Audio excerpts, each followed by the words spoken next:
तो ये हम बहका रखे थे। अब क्या बताते हैं परमात्मा कि तुम अपना ने यही कटपुट का आप गिर दिया, रुकिते ठाक है, इस चक्कर में मत पड़ो। ये गलत साधनाएं हमारे शर्मंड रखी है नकली गुरुओं ने, नीम हकीमों ने।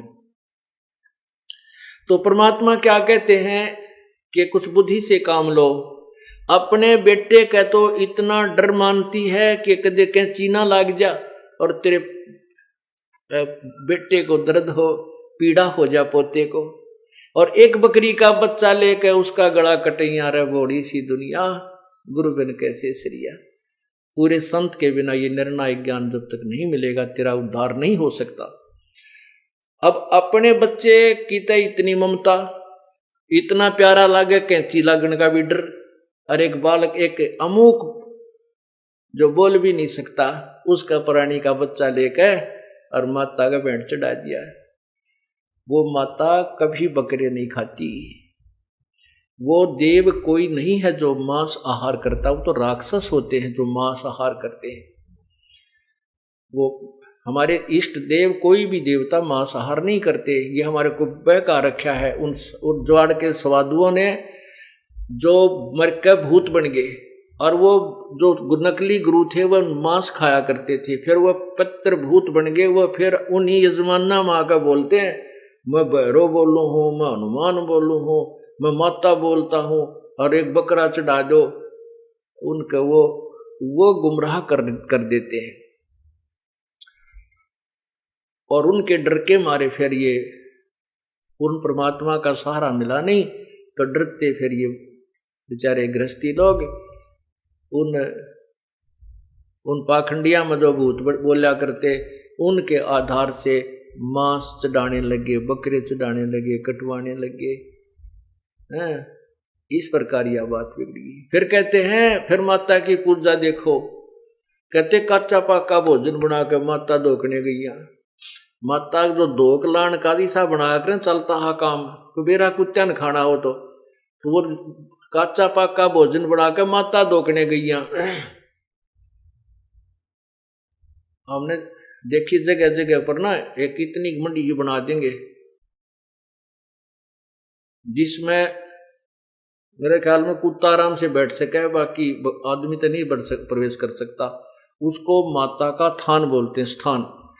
कहते हैं वो कच्चा पाका भोजन बनाकर माता धोकने गई, और वो माता के धोकने, माता की पूजा के लिए जो वहां गुलगुले पूड़े चढ़ाती है, और कुत्ते बाट देखा करें बुढ़िया एक बतला उतरा टूट का पड़ा। वो माता नहीं खान पाती, वो कुत्ते खाते हैं।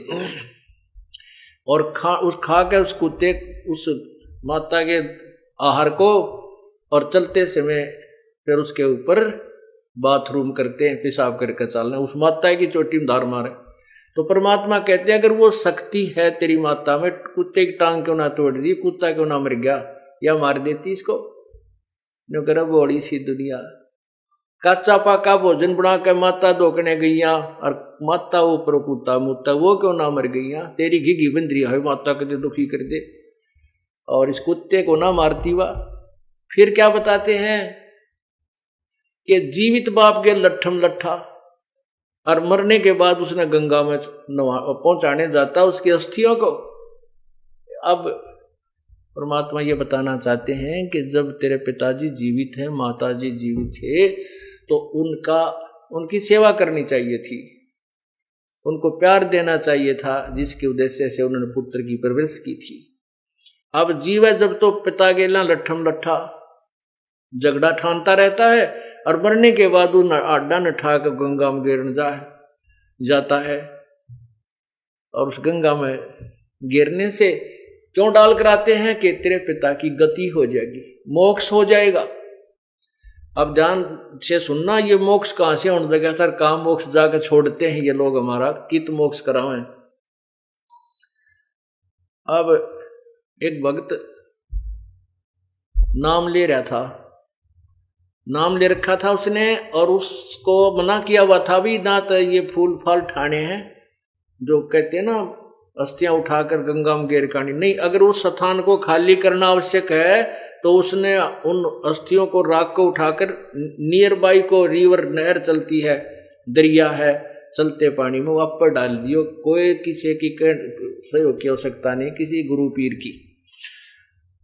और मान लीजिए आसपास नहर भी उपलब्ध नहीं है तो उनको खड्डा खोद के अपने कितने भी खेत में, आंगन में, घर में उड़े डाल दिए। जो सोचो भाई कितना नादर ना हो हमारे पिता की अस्थियों का, अच्छी बात है। अगर आपके अंदर ये श्रद्धा है तो उन्हें उड़े गाड़ दिया कि टमाटी में ढूंगा 5-7 फुट 5-4 फुट खोद के उस इतनी राख बनाकर उसने वहां डाल दो या किसी नहर में डाल देंगे।